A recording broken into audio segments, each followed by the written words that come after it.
இப்படி ஒரு சூப்பரான வாஃபல் நான் வீட்டிலே பண்ணேன்னு சொன்னால் நம்புவீங்களா? எஸ், இத்தனை பொருள் எங்கள் வீட்டில் சும்மா இருந்தது அப்படின்னு சொல்லிட்டு நானும் என் ஃப்ரெண்டு ஏதாவது பண்ணலாம் அப்படின்னு சொல்லிட்டு வீட்டில் பார்த்தா குட்டி வாஃபல் மேக்கரும் வாங்கி வச்சது இருந்தது. ஸோ அதனால் வந்து நாங்கள் ஓரியோ வாஃபல் பண்ணலாம் அப்படின்னு சொல்லி சாப்பிட ஆரம்பிச்சிட்டோம். அதுக்கப்புறம் தான் நாங்கள் மேக்கிங் ப்ராசஸே ஆரம்பித்தோம். ஸோ ஃபஸ்ட்டு ஒரு பவுலில் வந்து ஓரியோ பேக்கெட்ஸ் போட்டு அதில் வந்து கொஞ்சம் காய்ச்சாத பால் ஊற்றி நல்லா நாங்கள் மிக்ஸ் பண்ணிட்டோம்.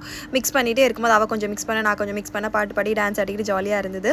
ஸோ இந்த மாதிரி ஒரு கன்சிஸ்டன்சி வந்ததுக்கப்புறம் அதில் வந்து இன்னும் கூட கொஞ்சம் லைட்டாக வந்து உப்பு வந்து ஆட் பண்ணியிருந்தோம். பிகாஸ் அந்த டேஸ்ட் வந்து என்ஹான்ஸ் பண்ணும் அப்படின்றதுக்காக சைடில் நான் வந்து சாக்லேட் ஹாட் சாக்லேட் மாதிரி நான் ரெடி பண்ணிட்டு இருந்தேன். எங்கள் வீட்டில் இருந்தது அப்படின்னு சொல்லிட்டு எனக்கு பேக்கிங் பவுடர் போடணுமா பேக்கிங் சோடா போடணுமான்னு ரொம்ப கன்ஃபியூஷன் ஆயிடுச்சு.